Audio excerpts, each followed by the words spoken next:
More than 60,000 signed petition to reinstate teacher in England previously suspended for showing cartoon of Prophet Muhammad. The RS teacher was trying to educate students about racism and blasphemy.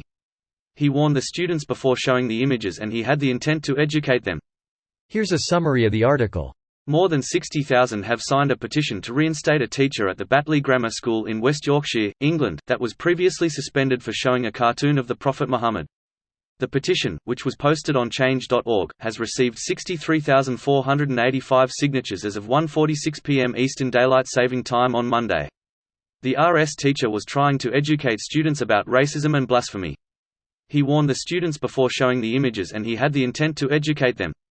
He does not deserve such large repercussions, the petition's creator, who identified themselves as a student of Batley Grammar School, wrote in the description.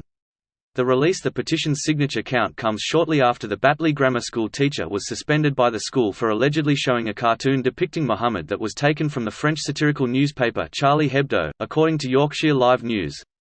Despite the support for the teacher's reinstatement in the petition, many have called for the teacher to remain suspended and have criticised the school for its handling of the situation. Many gathered to protest outside the school on Thursday and Friday last week, calling for the teacher to remain suspended. Amid the protests, Batley Grammar School's head teacher Gary Kibble issued a statement on the matter. He continued, "It's important for children to learn about faiths and beliefs, but this must be done in a respectful and sensitive way." Kibble also noted in his statement that there is currently an independent investigation into the matter, while the teacher remains suspended. This post received a score of 62,000, with an upvote ratio of 88%. Here are the top comments in response to this article. Who would have criticized the school for doing what I assume the protesters initially wanted? Or did they want the teacher beheaded like the one in France as well?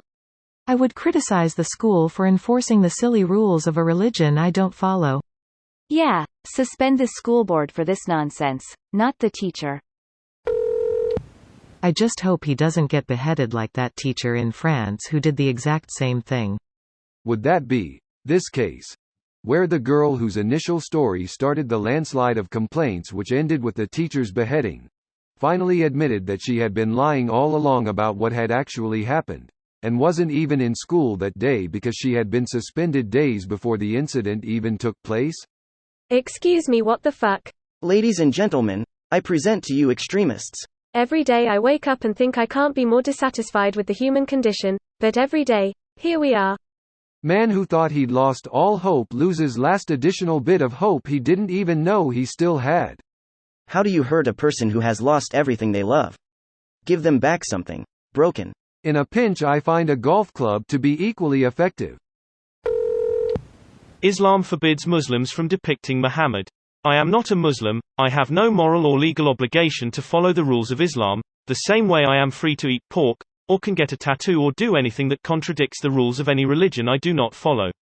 Laws that guarantee your freedom to follow any religion you choose should be accompanied by laws that also allows you to live free from religion. Freedom of religion and freedom from religion. Freedom of religion implies freedom from religion, but only when it comes to the government, not the mob. Freedom from religion states that the state shall not endorse or impose necessity of adherence to one religion or another, or persecute observers of any religion. If the state can't force you to choose one religion or another, then it also can't persecute you for not choosing any. The mob, on the other hand. We have a couple of other laws that have that covered too. My religion says I can't do that, fine, my religion says you can't do that, fuck you. Yay, people need to understand that religions are opt-in systems. Leaving Islam is grounds for death in some places. It literally says in Quran, convert or die. It says in Mr. Tickle that a man with 6-foot arms may be lurking round the corner, but it only becomes problematic if you choose to believe it. This video was automatically created by Reddit to speech. The article and comments in this video were selected from Reddit according to their upvotes, and any paraphrasing was performed by smmry.com, without any human intervention.